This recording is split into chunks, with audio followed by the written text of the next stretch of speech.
Welcome to the Intellectual Podcast. I'm your host, Dave Dawson. This is episode number 187. That's right, 187 hours plus of intellectual entertainment coming at you on the podcast digital airwaves of the internet.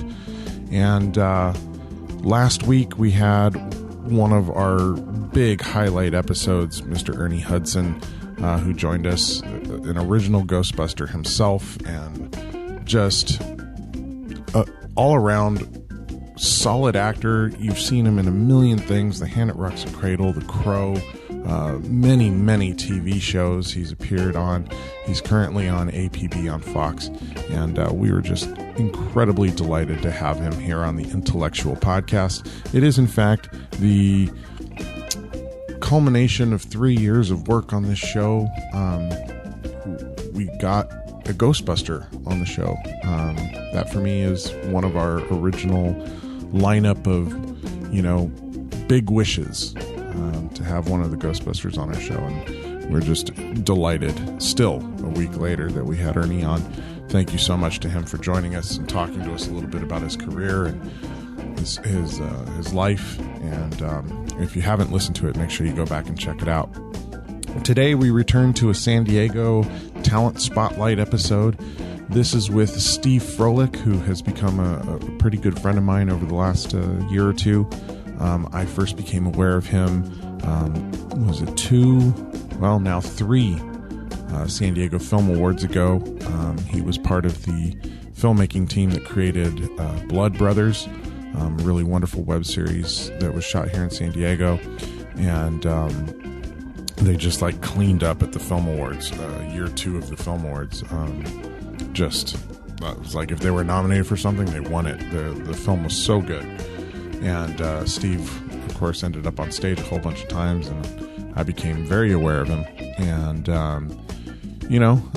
through the natural course of things, we've been kind of gradually working together on a few things here and there. And a couple weeks ago, we actually worked together on Forgotten Hero, and ended up working on the USS Midway together, which was a really cool treat. And I got to see him acting a little bit there. And yeah, we've worked on a couple of other things, Film in Diego, and some Jonathan Otto projects. And he's an all-around good guy, and I wanted to have him on the show. I think some of our most talented people in town have a tendency to kind of fly under the radar a little bit, or they're kind of they know who they know. And one of the things about this show is I try to make sure that it's a platform for people to get known, and for people to let other people in our community know who they are. I think it's important. The more we know about each other, the more we find new people to work with. And Steve Froehlich is hands down a consummate professional. He's very talented. He's incredibly intelligent. And I think you'll see that in this conversation.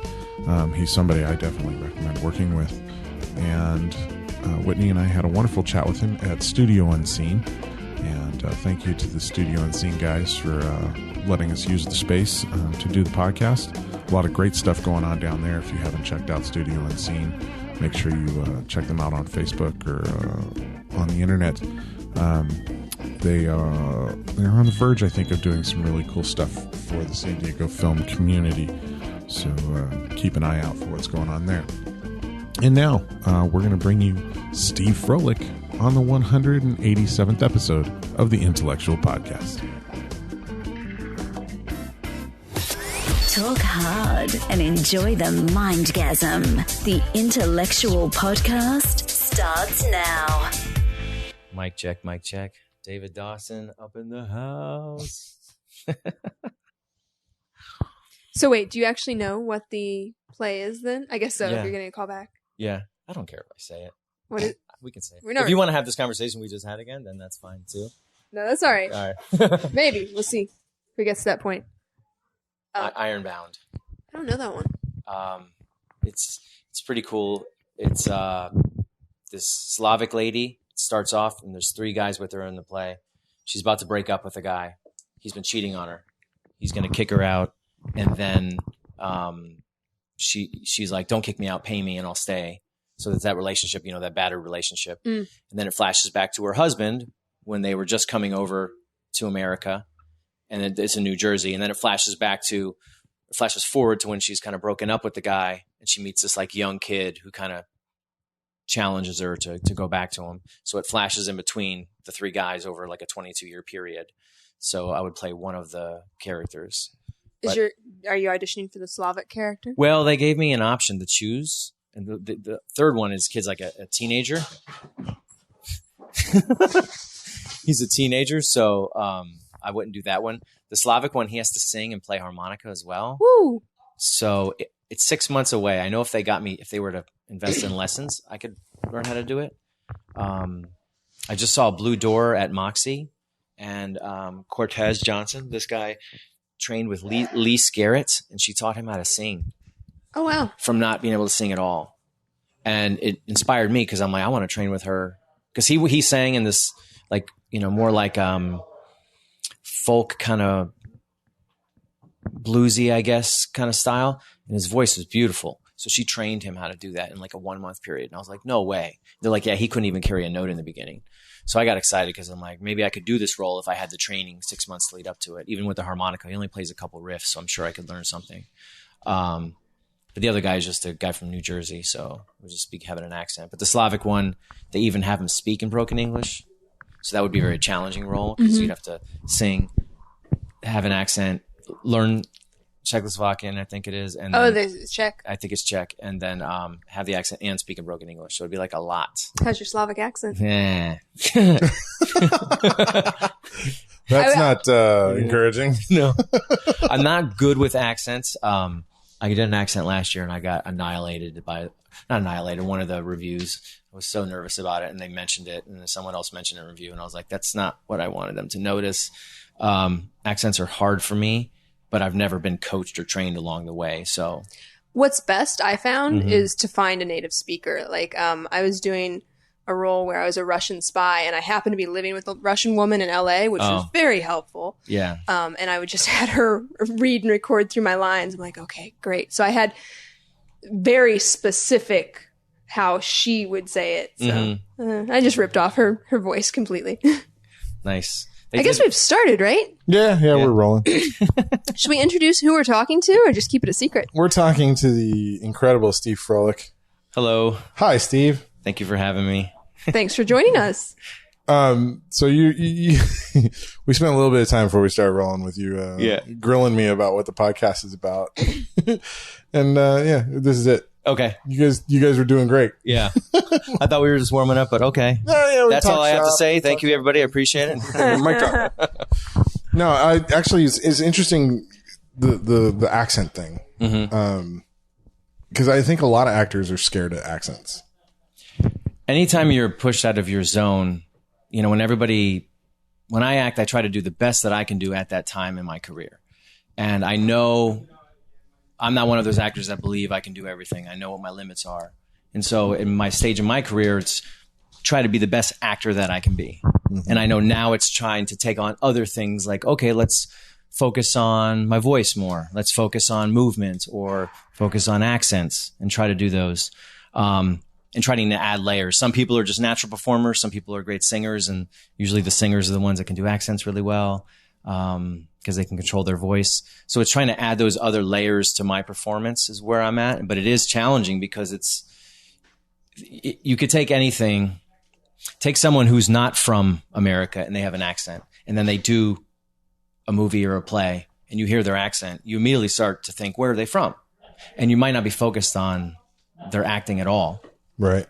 And then if you see them multiple times and they never lose their accent, then that person is from there. Oh, they always have a problem saying those words or I can't hear them. Now reverse that and trying to be an actor and try to have an accent and it's not working. People are going to focus on the accent. Oh, it doesn't sound good. And then even if your acting was great. And so I know that can be one of the hesitancies for actors to take on something like that is because will you be good enough? Most actors are hard enough on themselves as it is. Let alone trying to add another layer where you might not be a master at. Yeah, I think actors get in their own way more often than not. And accents are entirely that. If you're in your head about your accent, you're not going to have a good accent. Yeah. Which is why all there is to it. You got to get to a point where it's just muscle memory and you're not thinking about it. Well, and that's why so many actors, once they're in accent, like I think of Andrew Lincoln on Walking Dead. He just stays in it. Exactly. He stays in that Southern drawl the whole time. The guy who plays Morgan, he said he just started that this year, where he stays in his accent. Cooper was telling us that. Yeah, it was Cooper who was saying that. This was the first year that he stayed in the accent the whole time. Even between takes. Because it's hard to flip back and forth. It's hard to get back into it. And I know I found that whenever I was auditioning for the Russian role that I did up in LA, I had been working it. And so for about a half hour before I had to go in, I just stayed in that accent. When I came in and I slated, I stayed in that accent. Because if I drop it, I'm not going to get it back. Yeah. And it was really funny because at the end of the audition, I said goodbye in my normal, and the guy just did one of these double takes. And it's a compliment. Yeah, it was. It was really funny though, because I just wasn't going to drop it because I knew earlier in the day, if I had, I lost it completely, and it sounded, I don't even know what it sounded like. Not right. Yeah. It was not good. Not good at all. Well, last year I had to do a play, and I had to have an Italian accent, and I was told it sounded a little more Russian than Italian. And so somebody was like, incorporate that into your backstory, that he's actually from Russia and he learned Italian, and that's why you have it. It was like whatever, like you were saying, being in your however head. You have to process it so that you're not thinking about it anymore. Yeah.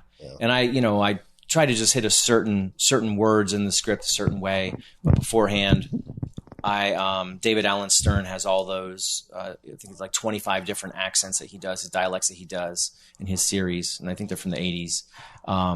And so I got his Italian one, and I would listen to him speak because the other native speakers I spoke to were female.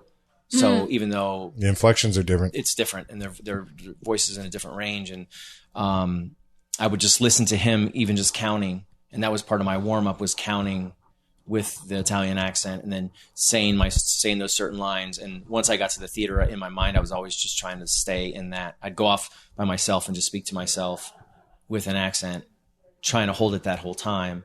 And that one was difficult because I didn't enter till the second half after intermission. So I had to be warmed up by myself for a while, ready to go. And then I'd be off stage, and I'd always have the same mantra that I would repeat before I'd walk on in the accent. And there were 17 people in that play, and they had partnered with a local performance school. So it was a lot of young, teenage girls that were in the play, and they'd be laughing at me because I would be saying the same thing. But I'm like, hey, it's what helps me. Because even if I didn't do that, I'd be even more in my head when I got on stage. So you've done a fair amount of theater, it sounds like, here in San Diego. Is that your background? Did you come from theater, or was film your first love? For a lot of my friends have been for me a long time. They started as theater when they were young. I did the opposite. I took the first thing I ever did was an extra job, the X List, when they were shooting down here in 2008. X List? The EX List. And it was, I think they did 10 or 12 episodes, and they got pulled off the air after 3. But my buddy was working on as an extra, and he was like, hey, come check this out. Why don't you come do it? I was like, I'm a journalism undergrad. I used to work in television, TV news for years. I'll come check out and see what a TV show's like a real TV show, not news oriented. And I went on there, and I'm like, oh, this is kind of cool. And I'm like, well, how do you get in front of the camera? Like, how do you get the speaking lines? Like, how does that happen? And I got bumped up to a featured extra in a couple of things. So I got like more time on me, and I'm like, oh, this is cool. I want to know what that is. And one of my friends who was working with us there, he was like, let's do a short film. And I'd done no acting at all. And so my brother he took one of his stories. He's written some novels, and he took a short story he won an award for back east and rewrote into a script. We produced it. I starred in it. And one of the guys in there had studied in London for 2 years. He was like, have you ever acted before? And I'm like, nah. He's like, you need to take some classes. And so the first class I took in a good way, or? I don't think he meant it in a good way. I think he meant it like, you need to take some acting classes. Cause at that point it was true raw. I didn't know what, something weird now that doesn't even come into my mind. But I remember thinking, when you're projecting emotion, are you outwardly projecting it, or are you like so internally feeling it that it comes out in your movements? And I didn't know how to answer that type of question back then, because I had no training. I hadn't read any books. I hadn't studied acting at all. So the first class I took, which I took for more than once a week for almost 4 years, it was a method in TV. It was a TV and film class based in method acting. And the feel that I got from people in that was like, don't waste your time with theater. Theater's too big, blah, blah, blah. So I never even tried it. And I actually audited a class in Los Angeles with Larry Moss. He's a master. I love Larry. Okay. Have you studied with him before? Yeah. Yeah. So I've now put up a scene 4 times. I'm going to work with him again this May when now that he's back again. I audited his class and was like, oh my gosh.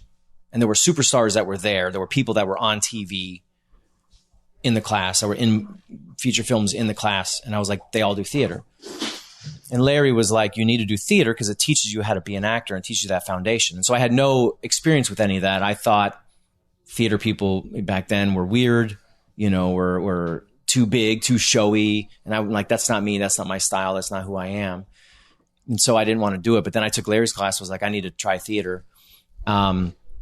And that was like December of 2012. I think I audited it. So in the summer of 2013, I did a scene with Jamie Nieto, my co-producer on Blood Brothers, one of my best friends. And we did a scene there, and Larry gave us some really nice compliments. And if you've seen in class, like, he encourages people differently. And he's one of these guys, like, he's Jewish, but he calls himself a psychic, and he can identify what your obstacles are, what roadblocks you have that stop you. What you said, get in your own way. He can see that. He calls you out on it, and he won't let you move past it during that exercise of whatever prepared scene you're doing, because you work for about 2 hours at a time, and he won't let you move past it till you break through. You will have a breakthrough. But he's gentle about it. It's not like Gaulier or anything where he's going to sit there and yell at you for half an hour. Not like me. Yeah, not like you. What's great about it is he was an actor for a long time, and I would say he's like the Martin Scorsese of theater in terms of what he knows, his knowledge. He's incredibly knowledgeable on every play. Well, and he coaches so many film actors too. He's a teacher's teacher. He's amazing. And he studied with a lot of the greats. Well, that's interesting. You've been acting for a while now. I wouldn't consider. So, how do you feel about film actors doing theater actors doing film? Because you straddle both. Still answering the first question of like, do I have that background? Which will then answer this question. In 2013, I studied in his class for the first time, put a scene up, and he does encourage people in different ways. And he challenged me and said, Steve, I see you having a career as an actor. You could do this full time, but you need to do theater. And I came back and booked my first 2 plays back to back, like the week after. And I got laid off from my job. I did a business development job for a fitness company for 5 years. I got laid off in the same week. And so at that time I said, I'm going to try to, because I had been an entrepreneur before, I was like, I'm just going to try to pursue this full time and see if it's possible, if I can do it. And now here we are almost 4 years later. It's a grind. It's very, very difficult, but theater is what has allowed me to persevere. Personally, I think that all actors should do theater just for the growth. And if you want to relate it to, I was having this conversation with someone the other day, a method actor, someone who like gets deep into it and wants to be that character all day, all on set, all day long. Well, that's what you do when you do theater. Right. I think we were talking about it at that party the other night. We might have been, yeah. And so I think you do that when you do theater. If I have an audition, so like I have an audition this coming Monday, I've been working on the script for almost a week by the time I get to the audition. Then the play is 6 months out, and I'm at the level I am now. I'll have worked on everything I need to work on my own by the time, and be memorized and ready to go by the time the first rehearsal starts. Then you got 20 to 40 hour weeks with the director for a month. And then you perform it for a month, and you warm up 2, 3, 4 hours. At least I do before a show every day. And then you perform. So you're talking hundreds of hours with whatever monologues and material I get. So by the time it's done, almost every play I've done, I have monologues I still remember from all of them because you just own them. You don't do that with film. Right. Nobody is that diligent with film because you got your family, you got your life, you got your full-time job. You're going to oftentimes with film, you get the script that morning. Exactly. You get a last minute. Or new pages that morning. And yeah. You got to figure it out in 10 minutes and you're shooting and you got to be you're moving on to the next page. You got to be quote unquote natural and believable. And I think when you spend that much time with a script as you do with theater, that's how you become natural and believable. You just tone down your movements for film, and you got to understand sight lines and that kind of stuff. But for the stage, it's like that's where the script analysis really happens. That's where you work and collaborate with other people. Almost every short film I work on, the director I'm not at a level where I'm getting directed. Not to say that my ability is good enough where I don't need to be directed, but they don't have time. They're so crunched for time. We're going to be doing this shoot this week. We're going to be on the USS Midway for 4 hours, 5 hours. they're not worried about my acting. They're worried about, like, I look in the camera, you said your line's good, go. He's worried about lighting. He's worried about sound. He's worried about everything else. Yeah, the expectation is you've been cast because they trust you to do the part. Mm-hmm. And you're expected to show up, know your lines, do your part, and do it in 1 or 2 takes because we just don't have time for more. Correct. So I've been saying this for a while, that I think theater is really important for a film actor to have that experience behind their belt, because it gives a tool set to you that allows you to be independent of the director on a film set. Correct. To find that backstory on your own, to find that motivation on your own, and to show up ready to do the work. So if the director is directing you, it's just a minor tweak. Correct. It's not building you up. It's not the film director's job to build you up in the way that a theater director's job is to help build you up. And you had just asked, how long have I been acting? I did my first class in 2009, but I didn't do my first play until December of 2013. That's when I started acting. So before that, it was just a study. And my goal when I first started, I was working full time, was to do at least 1 class a week for a year and see if I liked it. That turned into 2 years. That turned into 3 years. That turned into almost 4 years of me working full time and doing this on the side. Passed up a lot of opportunities because I was working. But then once I did theater, I was like, okay, now I realize I don't know anything about acting. Whatever I thought I knew, I don't know. Now is when I start. So I feel like I've only been acting for 4 years. And not everybody feels that way. Some people have different thoughts about the process and might not agree with what I'm saying. But I believe that everybody who's a theater actor, you can be a great film actor if you know theater. If you just do film, and some people can do that, I think you're missing out on a component of it. And it could, relate it to sports. I played 4 sports in high school, 2 in college. There's all types of training, but like, you still got to lift weights. You still got to run. You still got to do yoga. You still got to stretch. You still got to watch the supplements. You got to do all those different things to make you a better athlete. You can't just play that sport. Right. You got to watch film. You got to do everything. And I feel it's the same way as an actor. You got to do theater. It's time consuming. I know people, hey, pilot season's coming up, so I can't do a play during pilot season because I'm not going to be able to audition. They don't want to give up those opportunities. But the way my career is going is like, whatever's next. If I book a play, I'm doing a play. If I book a short film or whatever, that's what I'm doing. If something, luckily I haven't had to decide between 2 things where it's like, oh, I booked a play, but I booked this TV show. Haven't had anything like that yet where I've been forced to choose. Well, that'll be a nice problem to have. It would be a great problem to have. Yeah. Hey, I can't do your play because I'm going to be in a movie that's in the movie theater. But I haven't had to worry about that yet. So I just take whatever comes. And I've found that because gigs are I've done the 9 to 5. You get your salary. You know when your vacation is coming up. This job, this career is so uncertain that even we're shooting this week. That's for 1 day, and I'll be shooting for 4 hours and then maybe go and doing some ADR for 3 hours. That's it. It's over. So theater is great for me because I'm like, oh, that's 2 months of my time I get to spend on a project. Right. Or more. What is the project you're working on right now? You mentioned it a second ago that you were shooting on the Midway. Can you talk about it? Yeah. Can we?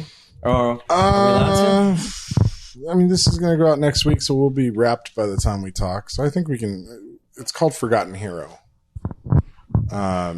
And it's a military film, obviously. True story. It's based on a true story about an experience a Navy pilot had, who is getting, I believe, he's been nominated for the Congressional Medal of Honor. Nominated for Congressional Medal of Honor, so it's I think kind of a timely story to be telling right now. And I think there was a push for it. It didn't go through all the way, and they're trying to push for it again. Yeah. So and I hope he gets it because then there's a lot of stuff going on. But there's a lot of movement behind it with the military. There's a lot of people that want to get him this medal. And what role are you performing in this film? He's a fighter pilot, and he went on a mission that was top secret. Oh, so you're the guy. You're playing the guy. I auditioned for the guy. It said my hair and my skin tone and stuff didn't really match the main guy. He's 92 years old, so it's what he used to look like. Yeah. So I'm his squadron commander for this. But I know that there's a big push behind it, especially if he gets the Medal of Honor. They already have some distributors and people interested. There's talk about writing the full feature. If they can use this almost as a pilot to get funded to shoot it again, then there might be, this role would still be in the next one or even a different role. I don't know, but yeah, for me, it's cool because it's the second time I've shot on the USS Midway. Oh, really? Yeah. So they have a new, experience in the back, a new movie theater in the back that they built a couple years ago. And I was able to be a part of that. And it runs like 20 times a day for like 20 years. So it's like a little 15-minute movie. So I'm in the back of it. But we got to shoot for 2.5 days on the USS Midway before. I think that was 2013. Right around it was actually the same month that I was the Larry Moss experience of when I went up, and then I came back, got laid off, and that was like my first job right after I got laid off. And I was like, oh, it made me SAG eligible, and it was cool but it didn't come out for 2 years. Right. So now it's just been released. I think 2015 it just got released, and going back, it was cool because all the guys that volunteer were there. So they were helping us out. This is how they would talk, or this is what they would wear, or this is what they would do. And I know we're going to have a lot of that on this shoot, where people who are real fighter pilots in Vietnam and Korea and World War II, they're going to be there consulting. Well, there was projects. A lot of that at the table read the other night. Mm-hmm.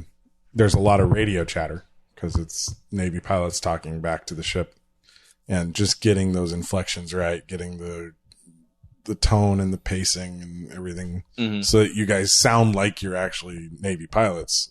Yeah. But it was really interesting because we had technical advisors at the read through who were late World War II, Korean War era pilots. We had Vietnam era pilots, and then we had like current, Desert Storm and later pilots, and they all three had different ideas on how that should sound because it's evolved over time. They don't all speak exactly the same phrasing, and so I was just fascinated. I sat back like a fly on the wall and just listened and absorbed all these different pilots talking about their little nuances that were different. I loved it. Well, I'm sure jargon evolves the same way that human language does. I mean, every year we add words to the dictionary, we remove some.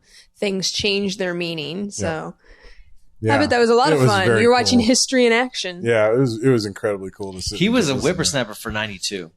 Yeah. I got a chance. So we were at a house. It was the director or one of the executive producers' house. He had everybody there, had like a get together, social gathering. Everybody ate, and then we did a table read. And then all the fighter pilots stayed after to work on our inflections, talking from the cockpit. And everybody left around midnight, and I got to hang out with Royce for an hour. Yeah. And I left around 12:45. You were still you were still chatting it up. Yeah. And it was amazing because it was like, wow, this guy should be sleeping. But he was just ready to go and like bring back memories, and he was still ready in his mind. And it, like you were saying, geeking out over when they were talking and having the discussion. Mark, the director, was also a fighter pilot, and he was talking about, here's how I say it. This is why we wrote it in the script this way. And Royce, who's 92, was like, no, that's not how we would say it, or we'd say it completely different. Yeah, I wouldn't have said that at all. I wouldn't have said that at all. He remembered it completely different, but it was so clear in his head, and it was really awesome to see. They were humble too, because if you think Top Gun, that's what a lot of people might think about fighter pilots, and I didn't sense any of that in the room in terms of that cockiness. And do you remember what they said about the call signs for Goose and Maverick? Did you hear that? No, I didn't hear that. They said if you're a fighter pilot and you have to be called Goose or Maverick, you're a dick. Like nobody likes you. So they're like, you don't want to have to be called that. That's funny. That's funny. Well, actually, in that movie, when she finds out he's called Maverick, she's like, "Your parents hate you." Yeah. That's so funny. Well, so you said that you came to acting kind of recently. What was your travels here? Did you grow up in California? What did you study growing up prior to your acting life? Prior to my acting life, my dad was in the Coast Guard, so I was a military brat. I was born in California, but at age 3, we moved to the East Coast, and I lived there my whole life, and we moved every 3 years. What part of the East Coast? I lived in Groton, Connecticut, which is where the Coast Guard Academy is, East Lyme. We lived in Charleston, South Carolina, lived in Northern Virginia outside of D.C., Buffalo, New York, and he was group commander of like all of Lake Erie. I think there was like 11 bases there. Then they went back to, then that's when I went off to college, and they went back to D.C. area. That's where Coast Guard headquarters is. So we moved a lot, and my only connection to acting was our family would watch TV shows or movies all the time, something every day. And on holidays, that was our thing. Go see a movie at noon, Christmas. Yeah, Easter, that's our Christmas routine in my family too. New Year's, everything. Like whatever blockbuster's coming out, we're going in as a family. You can get whatever you want, food, candy, whatever, we're going to go to the movies. And so I always loved storytelling, and I was a voracious reader, because for all you people under the age of 30, the internet didn't really exist.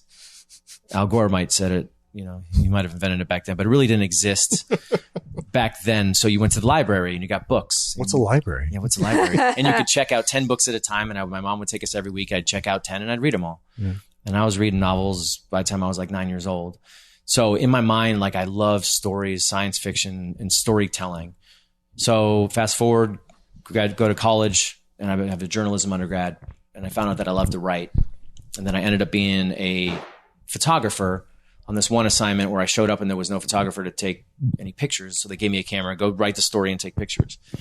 Took a photo and was like, oh, this is so cool. Now I can tell a story with a camera as well.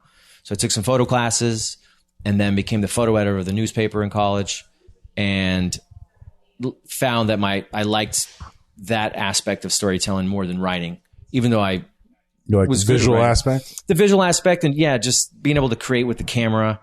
Back then it was like developing film in the dark room.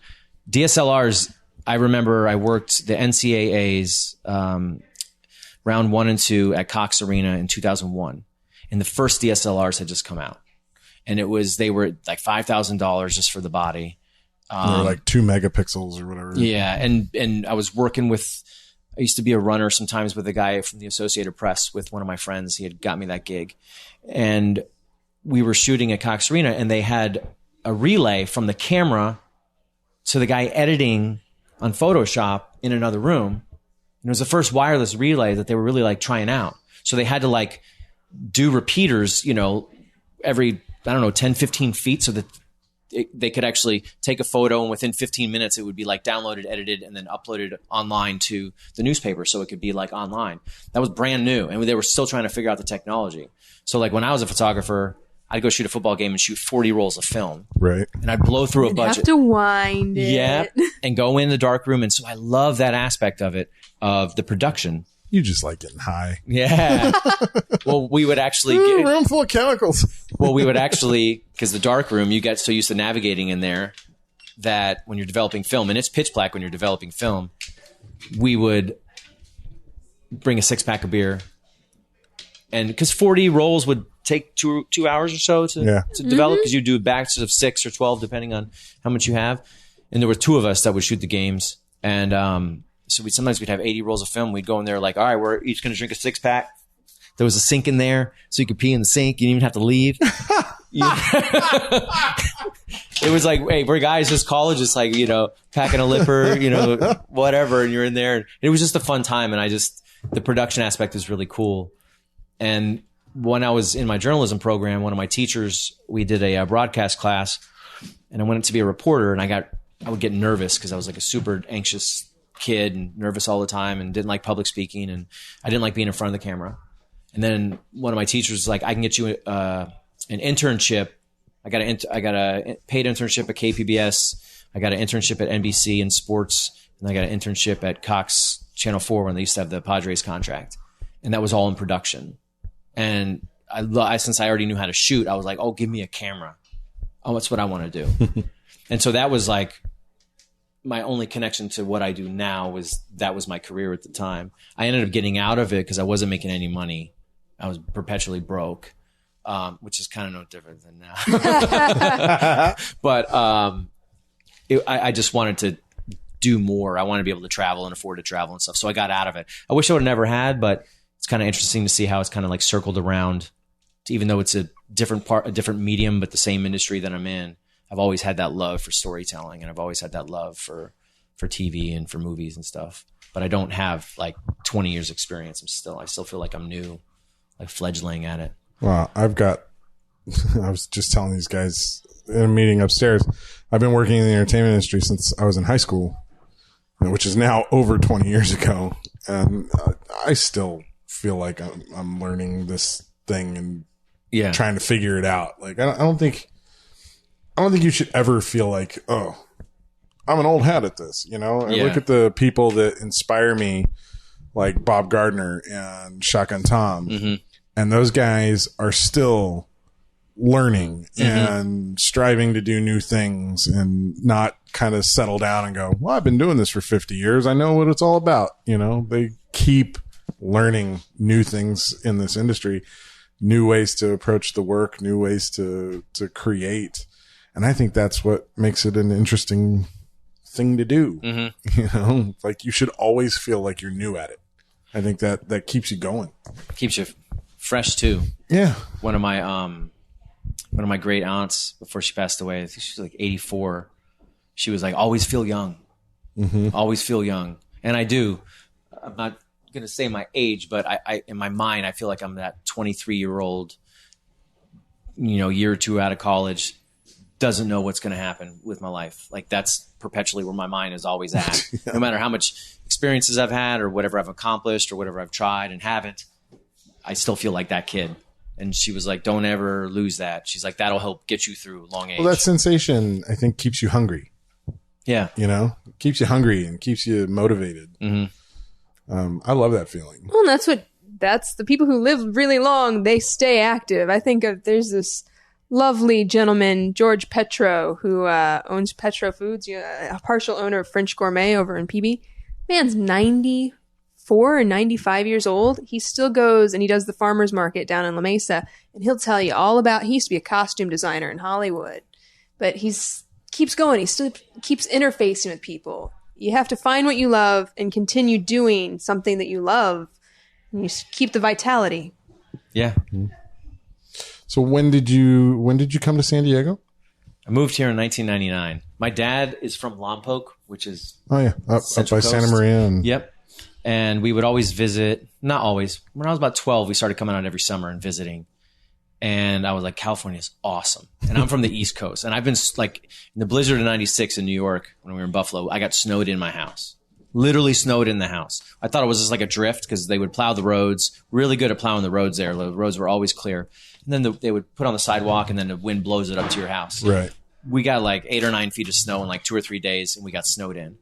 And at that point in my mind, I was like, I'm leaving New York, I'm leaving the East Coast, and I'm moving to California, and I don't care what it takes. It took 3 years, but I moved out here in 99. But it was like, I want to say 94, 95, we did a one-day trip down to San Diego.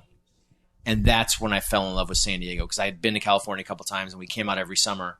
But that's when I loved it the most, was like, oh, this place is paradise. And I was young, but I remember saying to my family, I'm going to live here someday. And they're like, yeah, whatever. And even after high school, I applied out of college. I got into San Diego State 3 times before I actually came here, because I went to other colleges first. But my dad's like, just apply there as a backup, you know. And I applied after high school, after my freshman year, after my sophomore year. And then I got in, actually 4 times I think I got in. And then after my sophomore year or junior year, I came and transferred in. And then I got here and I'm like, I'm never going back. Yeah. I'm never going back to East Coast. My whole family's out there. I got extended family out here, but my whole family lives within miles of each other in Northern Virginia, and then there's me. My dad rolled into San Diego in 1967 for boot camp for the Navy. Yeah. And he said the second he rolled into town, he's like, this is where I'm going to finish my days. I don't want to go anywhere else. But he had been in... So he grew up in Indianapolis. Okay. Oh, that's the middle of the country. Yeah, yeah. But, you know, his older brother Bob came out here with him for boot camp, and Bob lived here for a little while, but, you know, eventually moved to Oklahoma and lived there for the rest of his days. I couldn't do it. My dad was Coast Guard, so we always lived on the water or near the water. Yeah. So I was used to that. I wouldn't want to live somewhere and be landlocked, because even up in Buffalo, we had the lake. Yeah. So the 3 years I did in Texas were really hard. Yeah. I don't know if I could do it. I mean, see nothing but land for days and days and days and days. I'll go do a TV show in the middle of nowhere and then come back. But when I got here, I was like, this is where my heart is. And we had moved so much that I had experienced other types of living in different cultures, I guess, from different American cultures. So I knew that this was where I wanted to be. Now, I wanted to ask, earlier you said that you were an avid reader growing up. What was your favorite book as a kid, and what is your favorite book now? Ender's Game by Orson Scott Card. Really? Nice one. I've read it probably 10 times. I've read almost all of Orson Scott Card books. Science fiction is what got me. And for all you young kids out there, it was the cover of the novels. That's the way we would shop in the libraries. You'd be going down the science fiction section, Isaac Asimov or the older guys, and then all the new ones. You're like, oh, let's look at this. Oh, this cover looks cool. What is this book about? And that's how I landed on Starship Troopers when I was in like the 4th grade. Okay, yeah. Just the image of the warrior in his suit and the big bugs in the sky behind him. I was like, oh, sold. Let's read that one. Yep. I was really disappointed by the movie when it came out, but I bet. That happens a lot, though. And my family would do that. We would always we would all, like, if Jurassic Park came out, the whole family would read the book and then we'd go see the movie to see, like, what everybody thought. But science fiction I read a lot. I don't know what it was about space and about aliens and that kind of stuff. Just really, I love that. And Orson Scott Card. And that was when you would wait like a year for a book.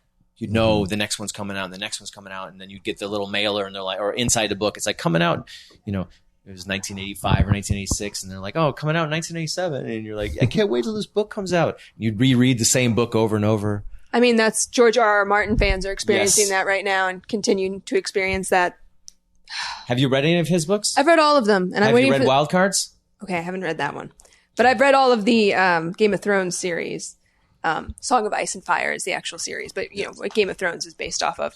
And he was supposed to release the new book like last year, and then it was supposed to be October, and we're all still waiting. And finally, he was like, "I'm not telling you anymore that I'm putting the book out." Yeah, because people started trolling him hard. I heard it's we can't keep up with the writers for the show. Oh yeah, no. So now there's a deviant. HBO has already surpassed. Oh, the show is moving into its own storytelling now, based on his notes to the showrunners on how the rest of it is supposed to play out. Mm-hmm. But since he hasn't actually written those stories, like he may change course while he's writing them anyway. Because let's face it, originally the whole series was only supposed to be like 3 books. Yep. He's working on his 7th or something now. So it's like, well, and then there's the prequel books too, and working on those as well. That'll have to entertain us until the new one comes out. I read, in terms of thriller and that kind of stuff, Dean Koontz, I loved him growing up, and George R.R. Martin with his Wild Card series. What is that? No, so I haven't read that series. What's the premise? It's basically like, what if everybody in the world had a superpower, and then the minorities were people who didn't? So and I'm talking crazy powers. And this is where, like, as a child, because I read so much, I could read a novel in a couple days. And I would have a dictionary next to me and I would look up words that I didn't know. Like one guy's crazy. I don't know why I remember this, but his power was he would have sex with a bot, like most of the time a dead person. And then he would stop himself before he'd have the orgasm. And then he could see visions. And so some people had superpowers. They could fly, they could walk through walls, like all the traditional stuff that people have. And then there were crazy superpowers like that. And his whole books was all these mutant people fighting each other or trying to survive in the world. And that one and I remember being like 10 years old, 11 years old, not knowing what was going on. What is sex? Having to look at, my dad had an almanac, like but an almanac for anatomy. Mm-hmm. And I had to like look up what all the terms were and like look at the old like black and white photos. Like what an orgasm? What is that? Because it's not really described that well in the dictionary. Right. You still can't grasp it as a child. But, that was before I hit puberty. So George R.R. Martin has some wild stuff. So when I saw Game of Thrones, I've never read any of those books. When I saw it, it brought me back to, oh yeah, this guy's crazy in terms of all the stuff that he writes. Like he's really wild, really out there. He's an interesting hysterical guy. Yeah. So there's I think each book, there's a couple main characters that go through, but it evolves over time because it's different themes. And then I think there's like 12 books in the first Wild Card series. And then there's like an additional 4 for like an ancillary timeline thing. And I have all of them. And I read them all when I was a kid. I don't remember what they were about. They were all just different, but mutant stuff. Yeah. So what is the favorite story that you've ever told as far as things, either plays or films that you've been in, that you've been a part of? What's your favorite story been? Oh, I have to think. I'm trying to like do a rundown of my resume right now. I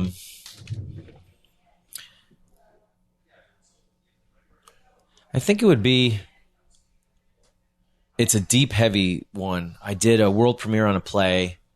We got to remount it, so I got to do it twice. And I'm working with the writer to write the screenplay of it. A soldier came back and he had he had PTSD after 2 tours, and he kind of transmuted the symptoms to his mom and his sister because they cared for him so much that they started to be affected the way he was affected. And he's still alive, and he made it through, went through a lot, and now with everything with the VA and getting help, like you need to have a support system, and he had it there, and they never let go of him. And now he has a wife and he's got 2 kids, and he's in a loving environment, and he still struggles with it. But his sister had written a novel about it, of all the letters he would write home and how he changed over time and all the true stuff that happened. And then she was forced by her friends to write a script. And it took a couple years to write it, and then we turned it into a play. And I got to do the world premiere. And it was my first world premiere, which means it's the first time the play's ever been done. So I got to originate that role, and it was so deep. It was the most challenging thing I had done as an actor. And what was interesting about this, we did it at Intermission Productions. Carl Linnell and Kim Pappas are the owners of that theater company, and they rent out the space right down the street here of Diversionary Theater. There's a black box in the back. Yep. And the way Kim, when she directed it, was she didn't have us do a curtain call. So I end in a very emotional moment, just bearing my soul. And it was the most, I've performed nude on stage, fully nude. And this was more real and raw and authentic than, not authentic, but like just all bearing, more exposed than being nude on stage, because it was like, because I had to dig deep and show the real parts of me. It's a different type of vulnerability. Yeah. And I walked off stage, and then the other 5 actors walked off stage, and then the lights dimmed down, and then they come back up, and we're not there. And so it's a small black box, 49 seats. It's a square room. And so when everybody comes out, then they had us line up outside, and people were coming out, and they'd be emotionally affected, crying, weeping, sad. Some people couldn't look us in the eye, but most people wanted a hug. And they would come out and they would hug me. And a lot of people didn't even say anything, or they would say, hey, this has happened to my dad. I never knew why he acted this way. Or my brother's going through this, or I'm going through this, or my husband's going through this, my wife's going through this. And to get that immediate feedback from people, which you don't normally get as a performer, especially if you did something like The Grinch. Like, you're going to go do the story. They do it every year. You perform, people laugh, and then you leave and you go home.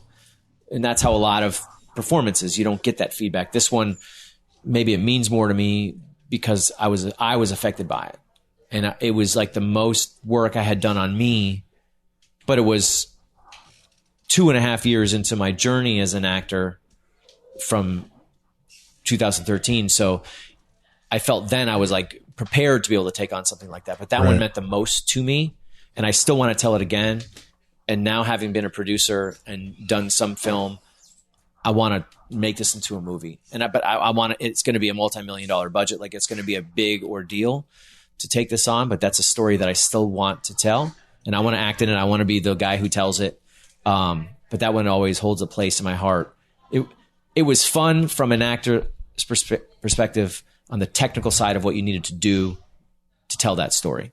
Like, to know like how I worked so hard to be able to affect people, and therefore that made me feel good, even though it's a very deep, dark story. And a couple of my friends who came didn't know what it was about. They're like, dude, you got to tell me and warn me before I come see something like that, because I don't like watching that kind of stuff. And not everybody would, once they found out what it was, people didn't want to come because they're like, it looks like it's gonna be too sad for me. But that one has been the most, impactful on my life, and fun in a way. Like I was saying, it challenged me in a way that I've never really been challenged. PTSD is such an interesting topic to cover. One of my dad's friends, he was a bit of a jerk, like just a jerk to everybody in general. But his heart, he was a good guy, but he just had a real rough edge to him constantly.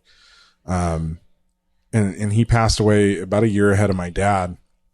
And I remember hearing at his funeral, his kids were finding out stories about their dad that they'd never heard from some of his military friends. Like, my dad was a Navy guy. He was a Navy guy. So he shared stories with my dad that he'd never shared with his children. Mm-hmm. And I'd never heard them until this moment. And what had happened to him was during Vietnam, he was a riverboat skipper, and his boat took on enemy fire, and then they took a rocket grenade, blew their ship to smithereens, and he woke up in a Navy hospital like 7 weeks later, unable to walk, unable to talk, just barely hanging on, to find out he was the only member of his entire boat to survive. Wow. And it took him like 9 months to recover and get to where he could walk and finally go home. And through all that time, you know, I believe he was already married. His wife didn't know what had happened or what was going on with him. And he came back just kind of really messed up and never talked about it. Mm-hmm. Never talked about his wife, never told his kids about it.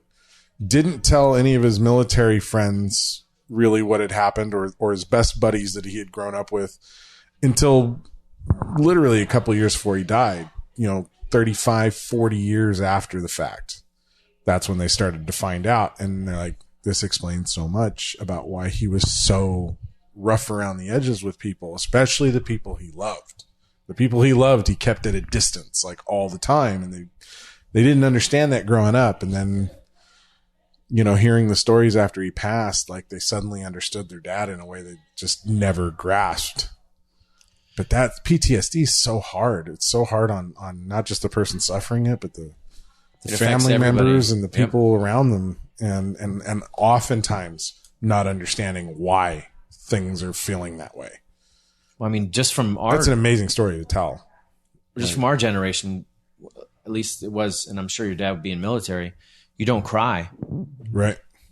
And back when things were said differently, don't be a pussy, don't be a baby, don't be a crybaby. You break your arm, don't cry. You got a promise, don't cry about it, don't whine about it, be a man about it. So if you're constantly told that as a child, especially when you play sports in that machismo environment, you're told that all the time. How is anybody, when they have a real problem, going to be able to be open and talk about it? Mm-hmm. Unless you live in a culture or an environment that fosters that. Yeah. That was an amazing thing about my dad is, he was military and he'd tell me to suck it up sometimes, but he never discouraged me from crying about stuff. Like, he's like, you feel something, feel it. Is that why you cry all the time? I do. I cry a lot. I cry a lot. I cried last night. I was at San Diego Filmmakers meeting. Yeah. I'm talking to Larry Poole's up on stage with me. I'm saying, like, Larry Poole was in my film In Situ. And he didn't know it, but every word he spoke was one of the last conversations I ever had with my dad. My dad died 10 years ago this summer. And it just I was choking back tears on stage in front of all these people. Racine, Larry's wife, was like, I was crying in the back of the room. I couldn't believe what you were saying on stage. I'm like, My dad was a little different. He had the military behind him, so he had that kind of discipline and that responsibility, but I think he was able to process intellectually what he saw his buddies going through well enough that when he was raising us kids, he was like, no, all that machismo shit's got to go. Oh, we didn't talk about it. They feel they need to feel, and that's one of the biggest things. I was fortunate. Yeah, and I think it was because my dad was always the highest ranking officer in the room, unless it was an admiral in there. So when he came home, the house was run like it was a ship. Or at least he tried to, the best, because I had two younger brothers, so 3 boys, which, like my mom's taking care of my brother's kids. He's got 3 girls. She's like, boys are so much easier. They're wilder, but they're so much easier because they just do the same thing. Girls, it's like you got all the emotions and everything else with children. So we didn't talk about any of that stuff. And I remember I did a scene from American History X in my first acting class. And it was after, if you're familiar with the story, it's after Edward Norton gets raped, and then he's in the ward and the medical ward, and then he has to talk about it, and he breaks down. And so that was the scene. And I had never cried in public before. And I was told ahead of time that I was going to do this scene. And it wasn't a prepared scene, but I knew it like a couple weeks beforehand. And so I was trying to work on being able to be emotionally available, because I still don't really cry in my normal life. I don't, that's what I love about acting. I'm able to get all my emotions out in certain roles, but I'm still reserved in that aspect because of how I was raised. But that was one of the big barriers I had as an actor, was being emotionally available to play certain things. Like anger, I think, is the easiest emotion to play because everybody gets angry at something and you can just snap it. So it's easy to do that. But like being empathetic or caring or, being able to be emotionally available and break down, like that's hard if you don't do that normally. Right. And it took me about a year and a half. I feel like now I can cry on cue. I can be relaxed enough in an audition to go from one emotion. And if they wanted me to, I could just bring the tears. But it took a year and a half of learning how to do that. What do you tap into to do that? What it was before is not what it is now. When in the beginning, The Stoning of Soraya M. is a unbelievably heartbreaking story if you've seen that movie. True story, happened in 2006 or something like that. They basically, a husband wanted to divorce his wife, and under Sharia law, if that happens, she doesn't get alimony or anything. So she said no. Right. He wanted to be with another woman. Right. Under that law, you only have to have two men say the woman was an adulterer, and they stone her to death. So he wanted a divorce. She said no. So he got this other guy, and he goes, I'm going to kill your son if you don't lie with me. Not lie, Tell a lie. Tell a lie, not lie. Collude with me. Collude with me. And then the first two people that threw the stones and cracked her head open were her kids. And so on that journey of me using sense memory recall, using emotional recall, using true stories that happened to me and applying them in the moment as I'm acting to make the tears come or be emotionally available, that was one of my things that I would use. And I have a couple other ones that I still have those in my Rolodex of things that I need to, or my toolbox of things if I need to pull out, if it's not happening, I could think of that. But that visual, it's the first time I've ever like sobbed watching a movie and I had to stop it. Wow. And I was like, wow, this is okay. Now how do I replicate this? Back then it was using the tools, and I had a couple other triggers that I would use. And I did this, I used to go to the Rock Church in Point Loma, and I performed a scene. They used to have a drama ministry, and we would perform sometimes, and they have 5 services, and each service can have like 3,000 people. So it's like a mega church where there's a lot of people. And I had never cried in front of anybody before. And my daughter had cancer, and I had to talk about it with my buddy. And so I would be crying for 3 or 4 minutes before I went on stage. And Miles McPherson is the pastor. He'd come up, and the first time he saw me, he's like, what are you doing? I'm like, I'm warming up, sir. And he's like, oh. So by the end of the day, we did 5 performances. He'd let me do my thing. But I would have to weep for 3 or 4 minutes so that I could go on stage and have it ready and have it like right underneath. Wow. And now I don't need that. But back then I needed that to be able to work on that muscle. Now it's... Well, that gets back to what we were talking about with accents when we started talking. Yeah. Like you got to get to a point where it's muscle memory and you get out of your head and you just let it happen. So now with the accents, I'm not there. Accents, I'm like, I got to work on it. I got to be doing. But damn it, you got the tears. But I got the tears. I want, like, if you watch the show, like Leftovers, the guy who's the lead of that, he cries in like every episode. The guy who was the lead in Lost, he cried in like every episode. But there's something powerful about being able to bring that right away. Right. Even Rick on Walking Dead can cry in every episode. It's funny. The first 2 shows you mentioned are written by the same person. Coincidence? Are they? Yeah. Probably Damon not. Lindelof. Leftovers and Lost. Yeah. And I looked at that and I remember thinking, how do they do that? And now I'm like, oh, no. Because I think now it's just that muscle where you work it, and I don't need... You don't go through the Joey Tribbiani school of acting where you got tweezers in your pocket. I never did anything like that. I have a friend who did a feature film and he couldn't cry, so they pulled him aside, and then the director was like coaching him and got him there, but he still couldn't get the tears, so they did the eye drops and they advised, they did the eye drops and had it come out. I've never had to like pinch myself or do any tricks like that. I remember reading online one time, some guy's like, he's like, here's what you do is you sneak a little bit of Vaseline on your finger. You don't tell anybody. And then right when you're about to go on, you rub your eyes, and your eyes will water up because it wants to push out the Vaseline out of your eyes. And I was like, oh, but why would you need to do that? Like, how do you get there? How do you solve that problem where you don't need to do that? Right. So luckily I never had to do any of those tricks, but they do have a lot of that for people that can't get there. Yeah. And I've read stories about actors who weren't told they were in the master shot, and they do the master 5, 6, 8 times, and they're weeping. Then they go, now it's your ECU. Oh, I got nothing left in the tank. Like, how do I do it now? Because you got to be able to like replenish that on film. Theater, it's like you can let it out and then you're on to the next scene. Well, and the thing about crying too is it's a physical thing. Yeah. Like, you literally will dry out after a while and just can't cry. Poor dehydrated actors. Yeah. I do drink a lot of water if I know. This girl turned the waterworks on for me in the first movie I directed her in, and like got so into it. Like, Oh, gross. So gross. she coming out. started snotting. snot. She had a snot drip that was 12 inches long, right? And so I cut the scene together. You know, we play the movie, and she goes, "You should have used the one with all the snot." It was real, man. Yeah, it was. about as I was raw like, as you I was can get. watching. I was like, "Damn, like, that's amazing." That reaction right there, whether you're a good actor or not, if you can bring the waterworks, people were like amazed by it. They look at that like, how do you do that? The kids I teach, that's one of their first questions. How do you make yourself cry on cue? And so we talk about it in class. What do you tell your kids? Think Oh, of, I think feel of your like- puppy dying. Yeah. Actually, so I talk about that. That's usually how I'm talking about, you know, my dog dying, whatever. But we always had really extensive discussions in graduate school about how, you know, if you use a personal trigger too many times, it's emotionally not healthy for you, as well as you're going to become numb to it. So honestly, I go with the physical cues. Like, I'll change how I breathe. Yep. You know, because there's a rhythm to how you breathe when you're about to cry. And so I change it physically, and then it triggers me emotionally. Well, that's an interesting talk too. Is I think there's a lot of actors who don't take the time to understand their body, Yes. to really analyze. Okay, when I'm crying, what are the mechanics of crying?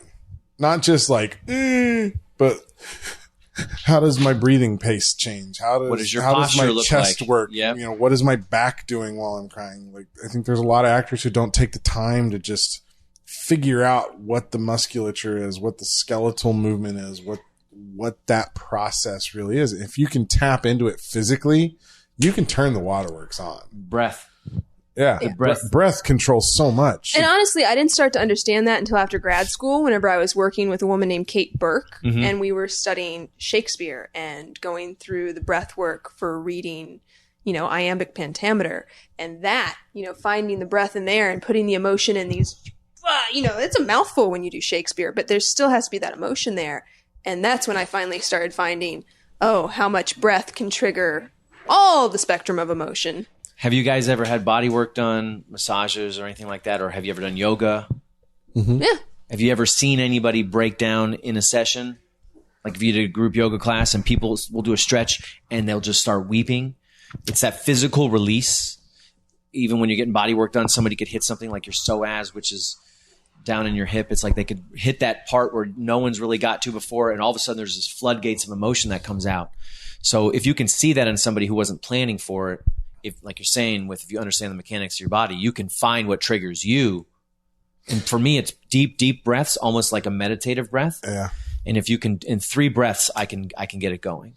But I know how to breathe for me. That opens up kind of whatever blockages I have, whatever stress I have, and makes it everything flowing. And it's like, boom. And I didn't study the mechanics of it in the beginning. I was looking for triggers, like you're saying. And then once I was able to cry, then it was like, well, what are the different types of crying? How do people cry? And posture is a big thing for me. Breath is a big thing for me. And then all of a sudden, boom. That's why I don't really need a lot of the triggers now, is because I do the physical work beforehand. Well, that's, I think your athletic background helps with that. I warm up for about an hour stretching and, you know, not plyometrics, but calisthenics and stuff before I perform on stage. So I always go into the space. But you understand your body. I understand my body, which you don't always get a chance to do in film because there's so many people around. There's like, I roll on the ground and I stretch. Am I getting my body all loose? And again, I all think my that's where emotions are theater available. work helps. Yes. Because so much of theater training is about understanding your body because you are projecting to the back of the room. And so you have to understand how your body is viewed and seen. And so there's a lot of work in theater to understand the mechanics. Well, you'll know with Larry. Your body, What does he tell everybody? Breath.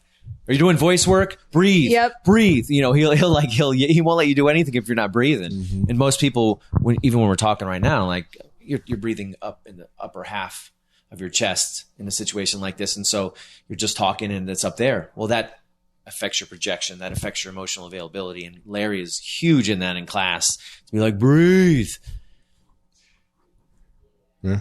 Yeah.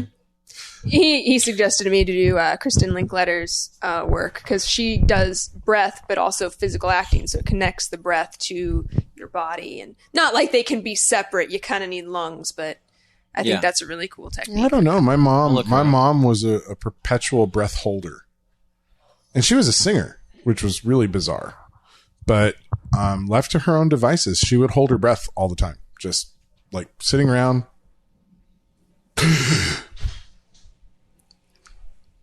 Was that the helping? She was. Was she doing it consciously or unconsciously? Unconsciously. Oh, it was a very weird, like, disconnect between her head and her body. Her head would make her hold her breath from. I think it was from stress, just like an anxiety thing. Yeah, a mountain of lifetime of stress caused her to hold her breath constantly. And I'd sit there and look at her. I'm like, breathe, Mom. Okay, she'd start breathing again. It's not a natural thing for me. But it was very interesting. It was always very interesting to watch that. But some people just have this disconnect between their physicality and their breathing. And, I think that a lot of weird stresses, a lot of tension headaches, stuff that people say they suffer from, I think a lot of that is just they don't know how to breathe. They end up holding their breath or they're breathing shallow, and they don't understand that they're doing that. And they're not breathing with their entire lung, and they're not in tune with what that mechanic is, and they're short of breath all the time, and they have high blood pressure, and they have tension headaches, and Here's a question for you, because we're talking about, preparing your instrument as an actor. What is your regimen as an actor? What sort of stuff do you do to prepare yourself just on the daily? Like, let's say when you don't have a role, you don't have an audition coming up. You want to stay primed, right? Eats 5 or 6 cheeseburgers. No, I am no longer at the age of my life where I can eat anything and get away with it. I did that for a long time, and then that stops. It does catch up to you. So now it's a reward. My goal is to do some type of physical activity every day, whether it's walking far or running or working out or even just stretching, is to do something every day that pushes my body. When I'm performing, it is 100% of the time that I do something physical. This Friday, we're going to be work at 4:30 a.m. But Thursday night, I get to do that tomorrow too. But Thursday night, I'll be doing something to prepare for Friday morning. But anytime, when I do a theater performance, I'm going for a sprint, like a 2-mile sprint before a show, because I want to get it all out of me. I want to open up my body, make it available, get the stress out so that I can do whatever emotion or whatever performance I need to do. So on a daily, it's the movement and stuff. And then I try to make sure I feel creative every day. And that can mean different things, because I like to write, I like to read, I like listening to music. Working out, listening to music, you can feel like, oh man, I had some good rhythm going on today. I watch copious amounts of television and movies because I look at it from a producer standpoint. I don't just watch the story and get lost. I'm always like, why do they edit that? Or what's that technique? And then I'm going online doing research. So I'm trying to do something and grow in my craft every single day. I want to feel creative every single day, and I want to feel like I've moved every single day. And that changes as to what it is. It's one of the things I love about this career is every single day is different. So time it happens during the day always changes. And I like sleeping in. I always go to bed late, but it's nice to sleep in. And I feel like if I get a chance to sleep in, then I start the day rested. So those are the things I do, habitually, I guess, for myself. But the days I perform, I make sure I go through my checklist and it happens. Right. Does the way you approach your character change from project to project, or do you have a format of how you approach a character? It changes. It depends on how deep it is. Like the last play that I did was at North Coast Rep, Marjorie Prime, which they just released the movie. It was nominated for the Pulitzer Prize for Drama. They just released the movie with John Hamm and Tim Robbins at Sundance. So it's going to be coming out soon. I played a robot, artificial intelligence, think AI, Jude Law. There's no backstory. There's no need to develop a character. All the people that write journals and do all that stuff, that might work for them. But for this character, none of that is necessary. Because he has no backstory. There is no backstory. He's just an open book. He's an open coding hard drive of like, they just input information. And then he was created to tell stories to his aging partners. And so in this case, it was his wife when he was alive. They made there's what's the show on Netflix? Is it Dark Matter? The Black Mirror. Black Mirror. Season 2. The woman loses her husband and she orders him and blows him up in the tub. And that's Marjorie Prime's story. And that one, I didn't need to do anything. I just need to memorize my lines. But the physicality, they had me stand on stage for almost 2 scenes where I didn't move, completely didn't move, like a statue. So that one was all about the physical performance, that show. Completely different than the other one I was telling you about where I did PTSD. That was all about being emotionally available to tell that story. I focused on the physical and I had to do a lot of training. I made sure I worked out hard and stretched every day and loosened up my body. But that's a completely different approach because that was a ton of backstory. It depends on each one. And as you get better, I think your lead up time that you need to do the backstory, as you become a stronger actor, you can shrink that down so you can work on multiple projects. Because I used to have to like shelve other things and be like, this is the only thing I'm doing. I got to focus on this. Now it's like we're shooting this Friday, but I have an audition on Monday. So I'm kind of going back and forth between the two. Because the closer you get to really understanding one, like, okay, I'm there. I'm still going to do my routine every day. I need to prepare for that, but I can still work. I have a mental capacity to add another project in there at the same time. Whereas in the beginning, I wouldn't. I'd be like, this is all I'm doing. I'm foregoing all auditions because I'm only focused on this role right now. That's where I think it changes the workload, I guess. Mm-hmm. So yeah, it changes for me. It depends on how deep it is. But when it comes to film, I've never had a role in film like I do on stage. You hear like, oh, Tom Cruise prepares a year for his movies. I've never done anything that requires that in film. So I don't know how I would do if that happened. It would probably be a new experience for me. You might go full on Daniel Day-Lewis. Something. Yeah, you never know. Yeah, because for film, you don't. I mean, even with this role, I did a bunch of research, but I mean, I'm only going to be on screen for probably a minute of the whole thing. Well, because it's still a short film. It's still a short film, but, when you're the lead of a feature and you're doing 4 months of shooting, it's a different experience. Yeah. And different experience. I've never filmed for more than 2 days. And all the stuff that I've done. I've been in over. That may be changing soon. I hope so. Knock on wood. That's the dream. Yeah, there's some wood right somewhere. here. I will say this: I am greatly looking forward to working with you on set on Friday because this will be the first time, really, that you and I, get to work together. Yeah, I've only been around you in projects.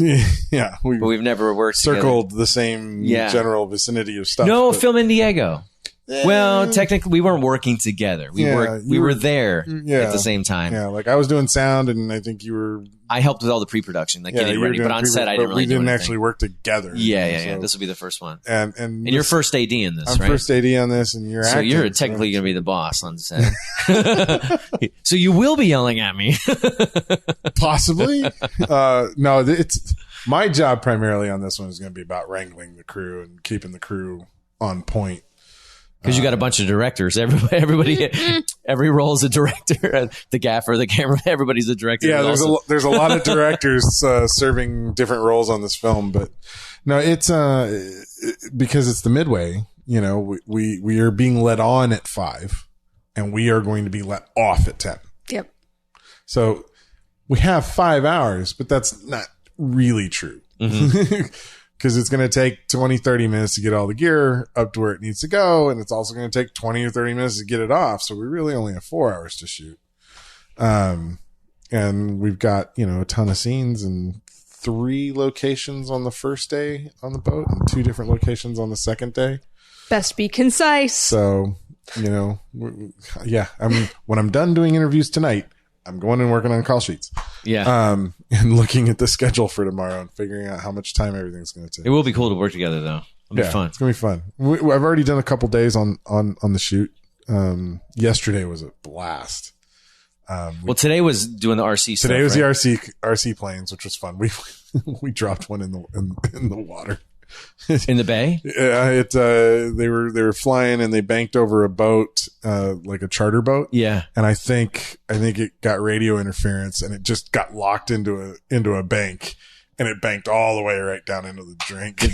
Were they able to salvage it? Yeah, we grabbed a surfer who was nearby and he jumped out and we got his name and stuff. We're going to put him into the credits as, unit retrieval unit. So he's paddling out. What'd you guys shoot yesterday specifically? Yesterday we shot the MiG pilots in the cockpit.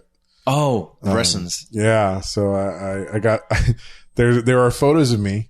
I'm waiting to get a copy, but there's photos of me literally straddling a MiG. I'm up behind the canopy. That's awesome. Straddling a MiG like Slim Pickens, Yeah. And holding a tripod with a red Dragon 8K camera on top. That's awesome. While the plane's being towed down the taxiway.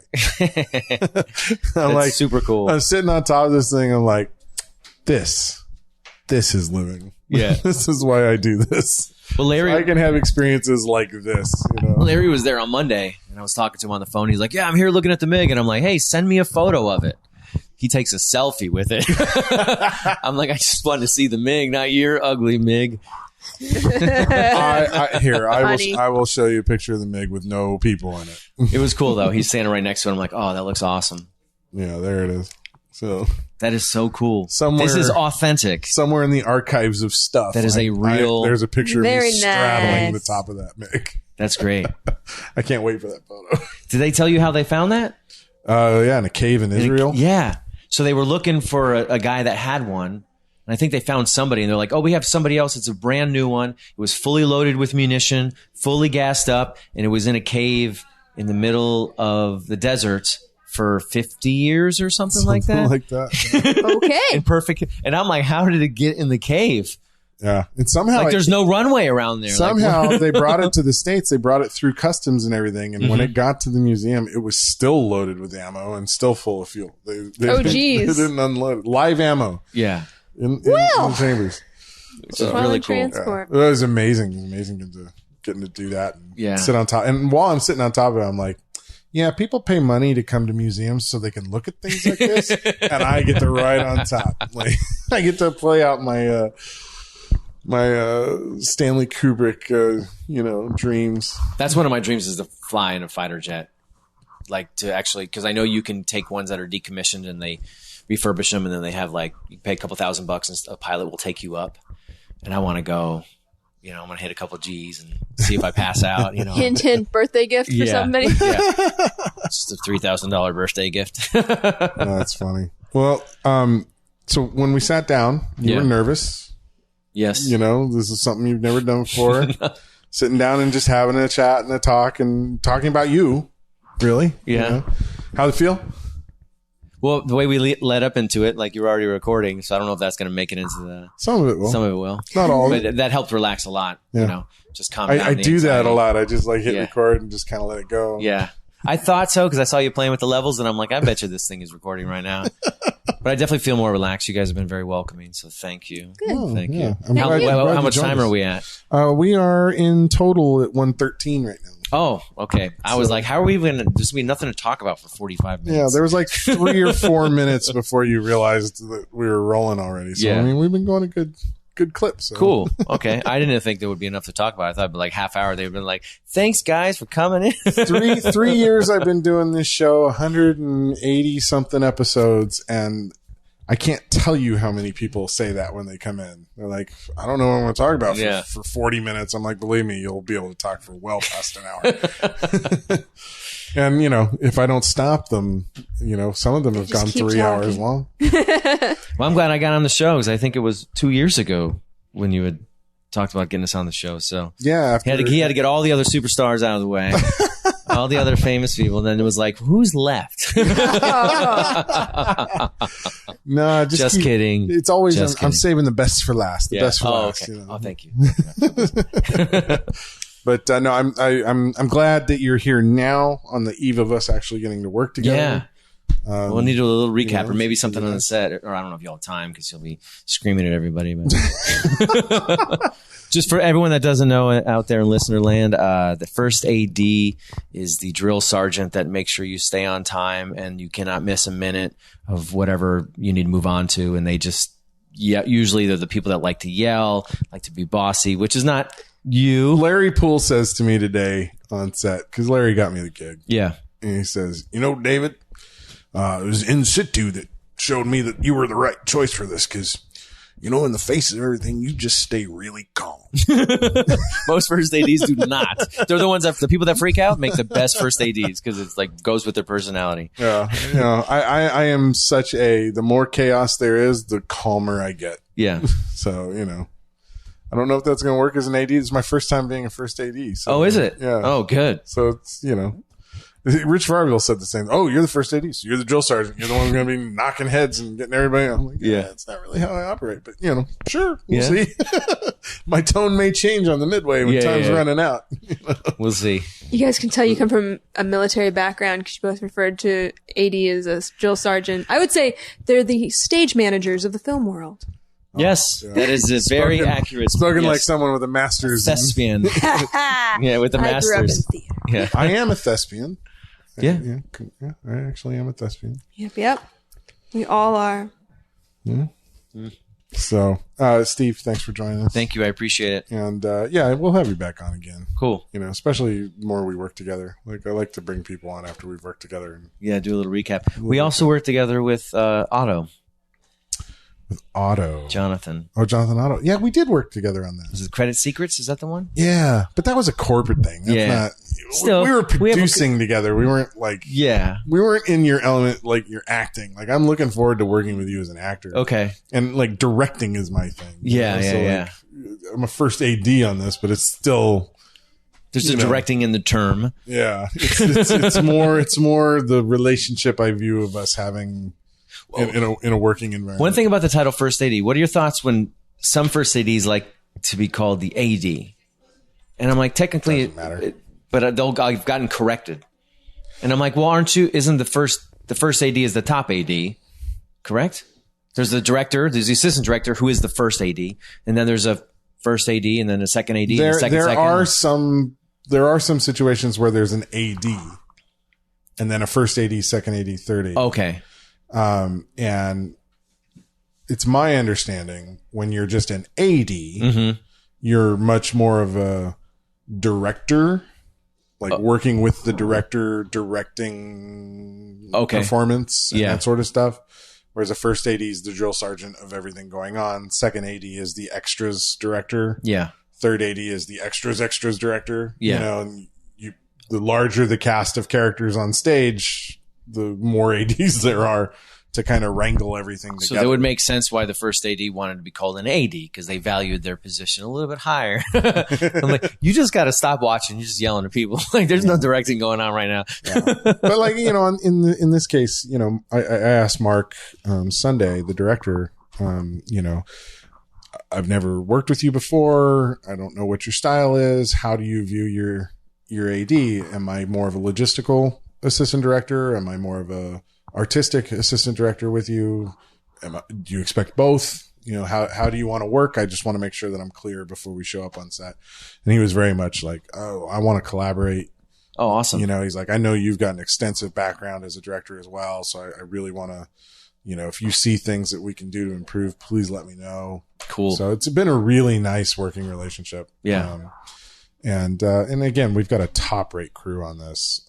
Rich Varville is doing electric and, he's a accomplished director himself. And so he's all about being on time. And, John and Matt, who are the directors of photography. I mean, those two guys, you know, they've shot a lot of stuff together, so they function as a unit really well. Yeah. And we got Stephen Mickelson with the 8K camera, and he's top of the game. So, I mean, we've just got this incredible. I'm excited about it to work with all the people that are going to be there. Yeah. I'm not going to need to crack the whip so much. And just be like, hey guys, there's 10 minutes left. Can we move this along? That's all they need to hear. Yeah. Kind of thing. So it's nice. I'm going to be the rookie on set. That's what's going to be with all the people there. That's debatable. It's different. You do a lot of student films and you're like, I still don't have a lot of experience, but I'm like, oh, you're more experienced than anybody here. But you work on a shoot like this, like everybody's, a lot of people have 20 years experience. So it's like, wow, there's a lot to be learned on this set right now. Yeah. And that for me is the fun of it. Like when you're on a set that's got that much experience and that much talent. Yeah. Just sit and absorb it, because it's classroom time. Yeah, exactly. Watch them work, watch them figure out what they're doing. It's fun. So Cool. Cool. All right. Well, thank you guys. I appreciate it. All right, man. You're welcome. Thank you. Hello there, citizens. I am the terror that flaps in the night. I am the floaty that will not flush no matter how many times you try in the toilet bowl of crime. I am Darkwing Duck, telling you please, talk hard and enjoy the mindgasm. Whatever the heck that means. After all, you are watching Intellectual Podcast with your ears.